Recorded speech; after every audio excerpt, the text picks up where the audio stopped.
hit that subscribe button and tap the bell icon. I should have known something was wrong when the wedding coordinator looked past me the moment I arrived.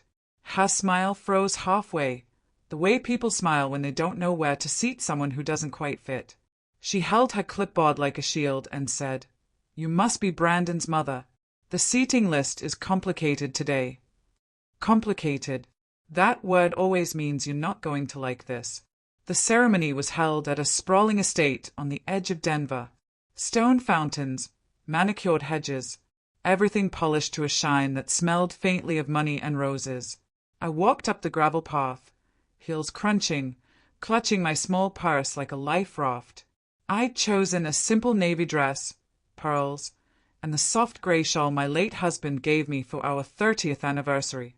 I thought it said respectable. Maybe it said outdated. Inside, laughter floated through the air, crystal glasses clinking, soft music, the hum of expensive perfume. I saw Vivian's family first. Her mother, elegant and sleek and silver satin, was surrounded by women with perfect hair and practiced laughter. When her eyes landed on me, she tilted her head slightly, the kind of glance that measured and dismissed in one smooth motion. "Elena, right?" she said. "Brandon mentioned you might come." Might as if I were an afterthought. "Yes," I said softly. "I wouldn't miss it." She smiled thinly. "Of course." Then she turned back to her friends, already halfway done with me. I looked for Brandon, scanning the crowd for his familiar shape. My boy, well, not a boy anymore. 35, a marketing executive now, confident and distant. He used to sit at our kitchen table as a teenager, drawing comic strips and telling me he'd never forget where he came from. But that was before promotions, before Vivian, before their new world with its new rules. When he finally appeared, standing near the aisle in his tailored suit, I lifted my hand to wave. His eyes caught mine for a fraction of a second, then slid away as if I were a stranger who'd waved by mistake. That moment, that glance, hit harder than any word could. A young woman with a headset approached me. "Mrs. Patterson." "Yes." She checked her clipboard. "You're seated in row J. That's toward the back, right behind the photographer's section." "The back?" I repeated, trying to keep my voice calm. "I'm the groom's mother." Her smile flickered. "Yes, but the front rows are reserved for immediate family and VIP guests." "I'm so sorry." Immediate family. I wanted to laugh. I followed her through the rows past faces I didn't know. Vivian's co-workers, golf buddies, and old college friends. Every step felt like being erased in slow motion. The further back I went, the smaller my place in Brandon's life became. When I reached row J, I saw a metal folding chair tucked behind a column of flower arrangements. I sat down carefully, the petals brushing my shoulder like an afterthought. The photographers were adjusting their lights nearby, their chatter overlapping. The string quartet. From here, the bride and groom looked like figures in a magazine, beautiful, distant, untouchable. The ceremony began. Everyone rose as Vivian appeared, radiant in lace and diamonds. Brandon's face glowed with admiration. I wanted to be happy for him. I really did. But all I could feel was this quiet ache spreading in my chest, the kind that hums instead of shouts. As the vows began, I caught fragments of whispers behind me. "Who's the lady in the back?" "I think she's with catering." "No, I heard she's his mother." "Really? Why would she sit there?"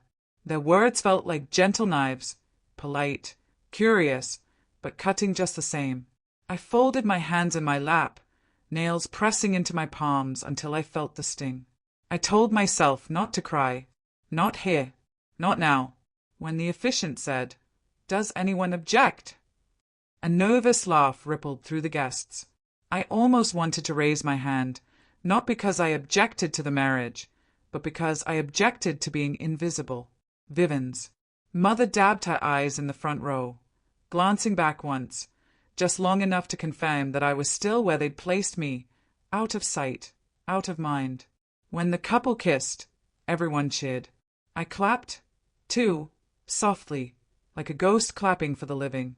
After the ceremony, people stood and drifted toward the reception hall, clusters of laughter and champagne. I stayed seated for a while, pretending to check my phone so I wouldn't have to meet anyone's eyes. The photographers packed up their gear, chatting about lighting and angles, stepping around me like I was part of the decor.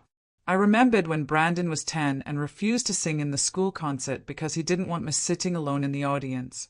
"You'll be up there with me," he'd said, and I had. We sang off-key, side by side. That memory stung now, bright and cruel. When I finally stood, my knees stiff from sitting too long, the wind picked up across the courtyard, rustling the ribbons and petals. I caught sight of Brandon and Vivian posing for photos by the fountain. The photographer adjusted the angle, telling them to hold hands. "Look happy." Brandon's gaze brushed past me again. Quick, guilty. He smiled for the camera right after that smile. Perfect. Practiced. I wanted to leave. I wanted to vanish before anyone noticed how much I didn't belong. But something, maybe pride, maybe stubbornness, kept me rooted there. I taught hundreds of students over 30 years, faced down angry parents, tight budgets, and sleepless nights. I could face this, too. Still, as the laughter drifted across the courtyard, I felt like a misplaced page in someone else's story. Something that didn't quite fit, but hadn't yet been thrown away. I walked slowly toward the reception tent, my heels sinking slightly into the grass. The sun had started to dip behind the mountains, painting the sky gold and lilac. The view was breathtaking, and for a moment I wished someone beside me could see it, too. Someone who'd remember the way light softens everything it touches. At the entrance, a waiter stopped me. "Excuse me, are you with the Blackwood party or the Patterson side?" "The Patterson side," I said. He hesitated, glancing at his list. "Ah, there might have been a seating adjustment. Let me check." Of course, there was. While he scanned the paper, I stood there, feeling the eyes of guests brush past me like cold wind. I realized then that humiliation doesn't always come from cruelty. Sometimes it comes from indifference, from the way people look through you as if you've already faded from the frame. "Finally," he said, "you can take any open seat near the back wall." Any open seat. I nodded, thanked him, and walked in. My hands trembled slightly, so I clasped them together. The air smelled of champagne and lilacs. Soft music played. Laughter rose again. Somewhere between the flowers and the noise, I promised myself something quietly. This won't be the story they remember. And just as that thought settled, a voice beside me said, calm, deep, familiar, "Act like you're with me." I turned, startled, and met the steady eyes of a stranger who somehow felt like a memory. I didn't recognize him at first. He slid quietly into the empty seat beside me, calm and confident, as if he'd been meant to be there all along. The chaos of the reception buzzed around us. Music, laughter, clinking glasses. But when he spoke, everything seemed to pause. "Act like you're with me," he said softly. At first, I thought I'd misheard him. His voice was low, steady, with the kind of authority that makes you listen before you decide to question it. I turned toward him, startled, and saw a man in a tailored gray suit, silver hair perfectly combed, eyes warm, but unreadable. He didn't look like a stranger. He looked like someone who belonged everywhere he went. I didn't know what made me obey, but I did. I straightened, smiled faintly, and nodded. And just like that, the air around me shifted. People began to notice. Heads turned. The same guests who had ignored me earlier now stared with new curiosity. The whispers started again, but this time they sounded different. Curious, cautious, even a little respectful. Vivian's mother, who had spent most of the day pretending I didn't exist, froze mid-sentence when she saw us together. Her polite smile faltered, replaced by something closer to confusion. The stranger leaned slightly toward me, his arm resting on the back of my chair as if we'd known each other for years. You looked like you could use a friend, he said under his breath. I managed a small laugh, though it came out shaky. That obvious? He smiled, eyes crinkling at the corners. Only to someone who's felt the same way before. It was such a simple thing to say, but it cut through the fog that had settled over me all day. For hours, I'd felt invisible, like a guest at my own child's life. But with this man beside me, I felt seen again. The kind of seen that warms you from the inside, that reminds you you're still someone. Across the room, Brandon noticed he was talking with Vivian's friends.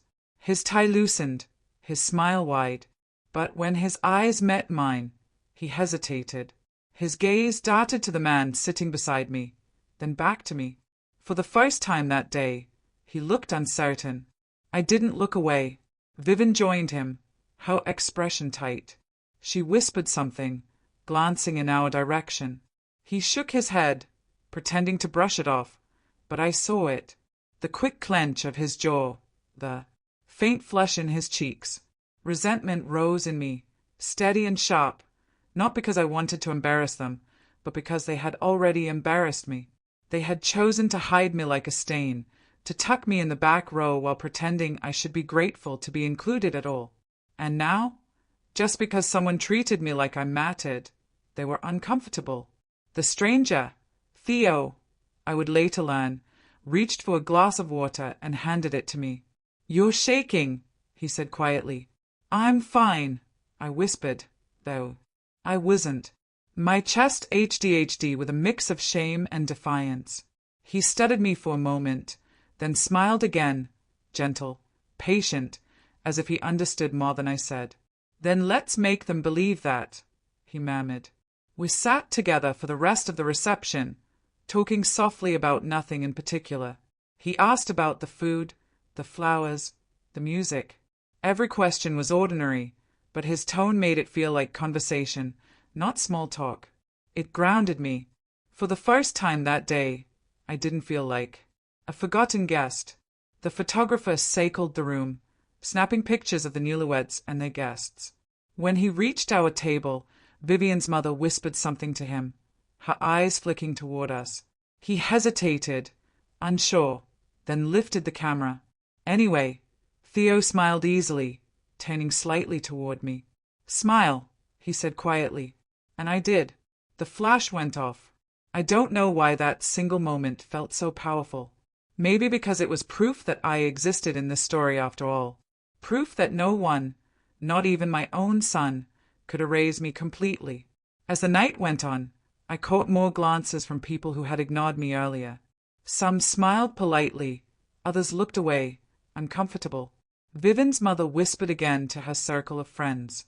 I could almost hear their questions. Who is he? Where did she find him? Why is he with her? And for once, I didn't care. I sat straighter, my shoulders back, my chin lifted. Every bit of warmth in Theo's quiet confidence seemed to reflect onto me. It wasn't about pretending anymore. It was about remembering who I had been before life and loss had made me small. When the music changed to a slow song, Theo stood and extended his hand. "May I?" he asked. I looked around. Brandon's face was unreadable, frozen in the polite smile people wear when they are caught between anger and confusion. Vivian's eyes darted away. "Yes," I said. He led me to the dance floor, and though we didn't move much, just a slow, gentle sway, it was enough. People watched, but I didn't feel exposed. I felt steady, seen, alive. When the song ended, he guided me back to my seat, his hand lingering lightly at my elbow. "You did beautifully," he said with a grin. I smiled, my voice barely a whisper. "You have no idea how much I needed that." He looked at me for a long moment, and something in his expression softened. "Maybe I do," he said. And before I could ask what he meant, the MC called for the couple to cut the cake. The crowd shifted toward the front. Theo's hand brushed mine once lightly, as if in reassurance. I didn't know yet who he was or why he had chosen to sit beside me. All I knew was that, for the first time in years, I felt like more than someone's forgotten mother. And I wasn't about to let that feeling go. The ceremony had ended hours ago, but I still felt like I was standing in that back row, half hidden, half forgotten. The reception was winding down, and guests were beginning to drift toward the terrace, the laughter floating like music I wasn't invited to dance to. Theo and I walked slowly through the grand hallway, side by side, the noise behind us fading into something distant and unimportant. The lights were softer here, the air cooler, scented faintly with pine from the gardens outside. For the first time all day, I could breathe. Theo led me toward the hotel terrace, where the view opened wide to the Colorado mountains. The sun had already dipped behind the peaks, leaving a faint orange glow along the horizon. I leaned against the railing, hands resting on the cold iron, and let the air fill my lungs. He stood beside me, quiet, his presence steady. "You handled yourself with grace in there," he said. "I tried," I answered, though the words felt small. "You did more than try. You reminded them who you are." I wanted to believe that, but years of silence and compromise had made doubt a habit. I looked down at my hands. "You don't know who I am," I said softly. He smiled just barely. "Don't I?" There was something about the way he said it, calm, certain, that made me tame to him. His eyes met mine, and for a moment I felt like time folded in on itself. That color, that look, it pulled at something deep inside me, something I hadn't touched in half a century. He took a small step closer. "Eleanor," he said, and my name sounded like a memory. "You really don't recognize me, do you?" My breath caught. Should I? He reached into his pocket and pulled out a small silver lighter. It was worn, the initials engraved on the side faded, but still visible. TB. My heart stopped. I hadn't seen that lighter since I was 18. The world tilted slightly, and I gripped the railing. "Theo Blackwood," I whispered. He nodded, his eyes never leaving mine. "You remember?" I felt like the ground had shifted beneath me. Theo, the boy I'd loved all those summers ago, the boy who used to meet me by the river, whose letters had stopped arriving without explanation. The boy my mother had called unsuitable because his family had too much money, too much power, and not enough humility. "I thought you forgot me," I said quietly. "I thought you just stopped writing." "I wrote, Eleanor," he said, his voice heavy. "Every week for years. I thought you didn't want me." My chest tightened. I could almost see my mother's handwriting, her perfect script on every envelope she handled. I remembered her, insisting on checking the mail, saying, "You're too young for distractions, Ellie." My throat burned. "She never gave me your letters," I said. "She must have destroyed them." He closed his eyes, exhaling slowly. "I figured something like that. I came back once, years later, but your house was empty. They said you'd gone away to college. I thought you'd moved on." Tears blurred my vision. All this time I thought you forgot. I told myself I must not have meant much. He reached out and took my hand, his grip warm and firm. "You meant everything." It hit me then how different my life might have been. How one person's control, one lie could root decades. The quiet resentment I'd carried for my mother for all her manipulation and pride flared into something sharper. She'd stolen letters. Yes, but she'd also stolen time. Years I could never reclaim. I could have yelled. I said softly, but I chose silence for her, for my son, for everyone who told me to stay quiet and be grateful. Theo studied me for a long moment. "And where did that silence get you?" I didn't answer. The truth was written all over me, seated in the back row of my own son's wedding, dismissed, pied, forgotten. My silence had become my prison. For a long time, neither of us spoke. The wind moved through the pines, and the sound reminded me of long drives with my husband, of evenings filled with grading papers and quiet dinners for one. I had learned to live without being seen. Finally, I said, "You shouldn't have come today." "Maybe not," he replied gently, "but I'm glad I did." His voice had softened, but his eyes still held that quiet strength I remembered. He hadn't come to rescue me. He'd come to remind me that I didn't need rescuing. Behind us, laughter drifted out from the ballroom. I turned and saw Brandon standing near the doors, watching us. Vivian was beside him, her arm looped through his, her expression tight and unreadable. He looked like a man caught between two lives, the one he'd built and the one that had built him. He approached slowly, his steps hesitant. "Mom," he said, voice low, "you've been out here a while. Everything okay?" I met his eyes. Better than okay. He glanced at Theo, uneasy. "I didn't realize you knew anyone here." "I didn't," I said, "until today." Vivian joined him, forcing a polite smile. "We were just wondering if you'd like to take a family picture before the photographer leaves." I almost laughed at the irony. Hours ago, they'd hidden me in the shadows. Now, because of Theo's presence, because people had started whispering about the elegant man beside me, they wanted me in the frame. Not for love, for appearances. I could have said yes. I could have let them pretend nothing had happened, but I didn't. "Thank you," I said, steady and calm, "but I think I'll pass. I have everything I need right here." Vivian blinked, taken aback. Brandon's face fell, confusion turning to embarrassment. He opened his mouth, then closed it again. For once, he had no script to follow. They walked away after a moment, the silence between us sharper than any argument. Theo looked at me with quiet pride. "That was brave." "It shouldn't have to be," I said, "but I suppose it is." He smiled gently. "Then let this be your start."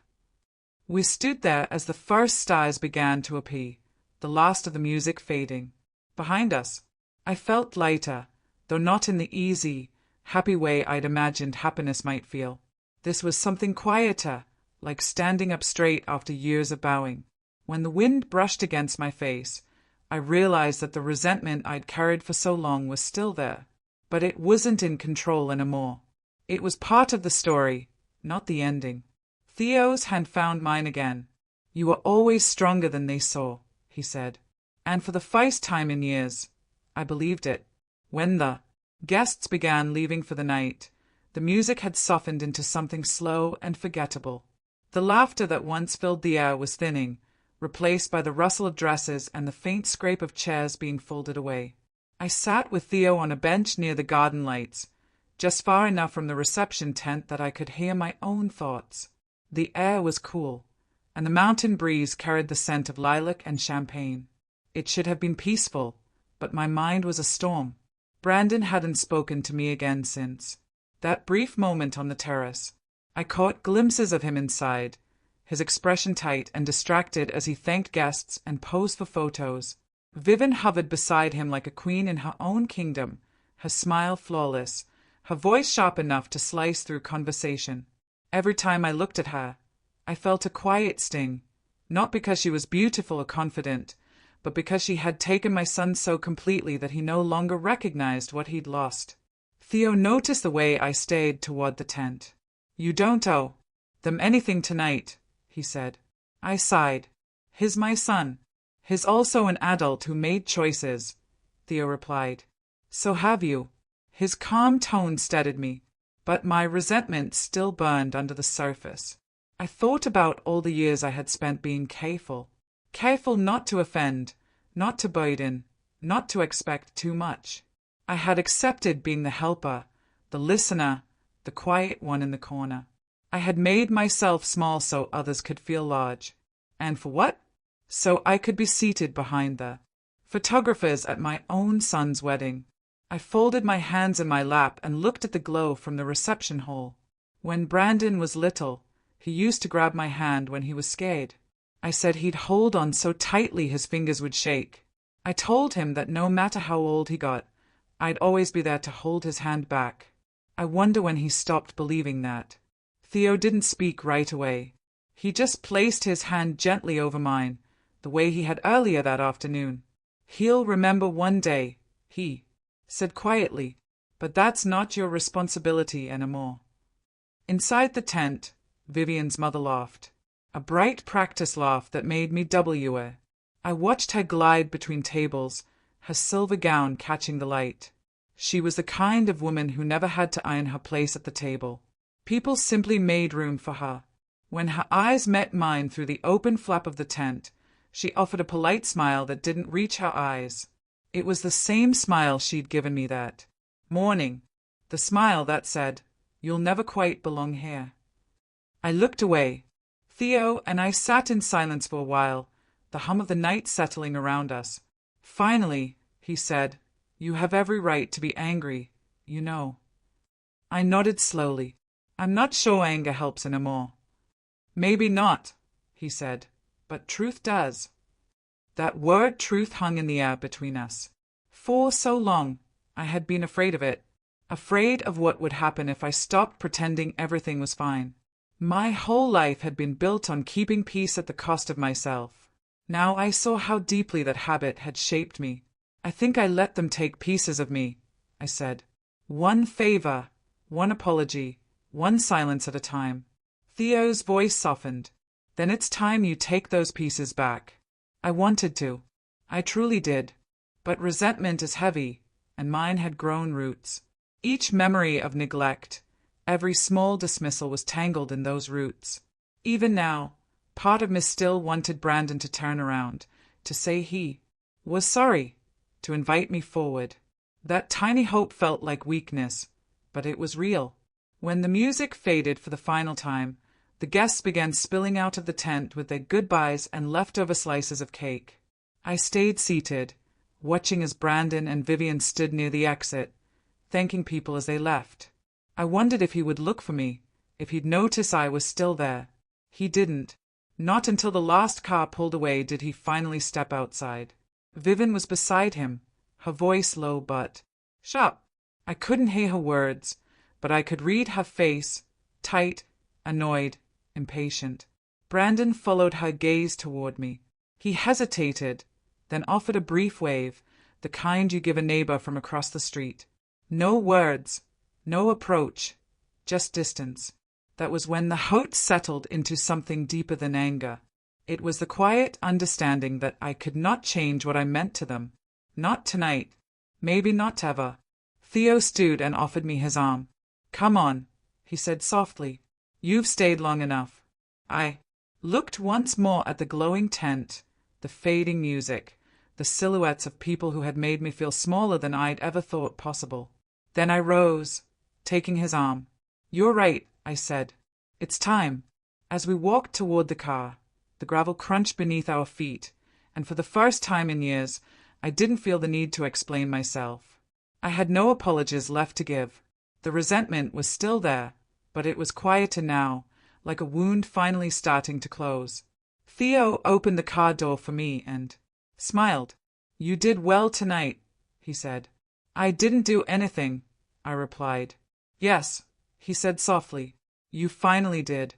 The morning after the wedding, I woke up to sunlight spilling through the curtains of my small apartment. The silence felt heavy but calm, like the world had finally stopped expecting anything from me. My dress from the night before hung neatly over the chair. I ran my fingers over the fabric and smiled faintly. It no longer felt like a reminder of humiliation. It felt like armor that had done its job. I made myself coffee and sat by the window watching people walk their dogs and start their day. For once, I didn't rush to call or explain myself. I didn't owe anyone an apology for existing. I was still thinking about Theo, how steady his voice had been, how he'd appeared when I needed him most. It still felt unbelievable, like a story I might have read to my students years ago. My phone buzzed on the table. Brandon's name appeared on the screen. For a moment, I hesitated. My hand hovered above the phone and then I let it ring. He called again, then once more. Finally, a message appeared. "Mom, we need to talk. Vivian's upset. She said you embarrassed her." I read the words twice. Embarrassed her. After everything, that was the takeaway. I set the phone down and leaned back, closing my eyes. There was a time when that message would have sent me spiraling, apologizing, defending, explaining. But now, I only felt a quiet sadness. A second message came. Please, call me back. People are talking. I smiled a little at that. People are talking. As if that mattered more than kindness. I didn't answer. Later that afternoon, an email arrived. It wasn't from Brandon or Vivian. It was from one of my former students, a woman I hadn't heard from in over 20 years. Mrs. Patterson, she wrote, I saw a photo of you online from the wedding. You look so confident. I wanted to thank you. You were the first person who ever believed I could be more than what people said I was. I hope life has been kind to you. I stared at the message, my chest tightening with something that wasn't pain this time. It was gratitude. That photo, the one Vivian's mother probably whispered about, had found its way into the world, and somehow it had inspired someone. Maybe I hadn't been erased after all. That evening, my phone buzzed again. This time, it was Vivian. The message was short and sharp. You've caused enough tension. Please stay away for a while. Brandon needs space. Resentment rose in me again, slow and familiar. I had spent a lifetime being told to make myself smaller so others could be comfortable. But I was done shrinking. I didn't reply. Instead, I deleted the message, finished my tea, and sat quietly until the anger passed. A few hours later, Brandon sent one last text. Mom, I don't understand why you're doing this. You're breaking the family apart. That one hurt. I placed the phone face down and let myself cry. Not out of guilt, but out of exhaustion.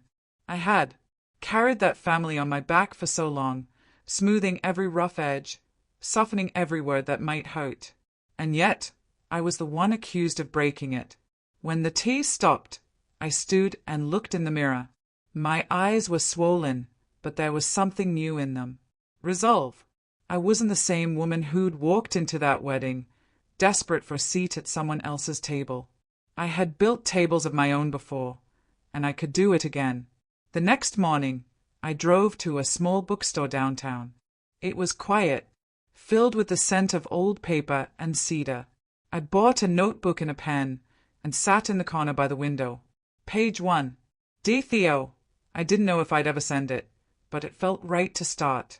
I wrote about that night, about how he'd given me back a piece of myself without asking for anything in return. As I wrote, something shifted inside me. The resentment I'd carried for Brandon and Vivian was still there, but it had changed shape. It wasn't fire anymore. It was fuel. It reminded me to keep living, to keep choosing dignity over apology. Outside, the sun was setting over Denver, turning the sky gold. I packed up my things and stepped into the evening light. The city hummed around me, alive, indifferent, full of promise. When I reached home, I made tea and opened my window to let the cool air in. The phone stayed silent. For once, the quiet didn't feel lonely. It felt like peace. I thought of Theo's voice on the terrace. You reminded them who you are. Maybe that was the point all along. As the sky darkened, I whispered into the two stillness. I won't be afraid to tell the truth anymore, even if it hurts. Then I smiled because for the first time in years, I knew exactly who I was and I wasn't invisible anymore. Hit that subscribe button and tap the bell icon. Thanks for watching.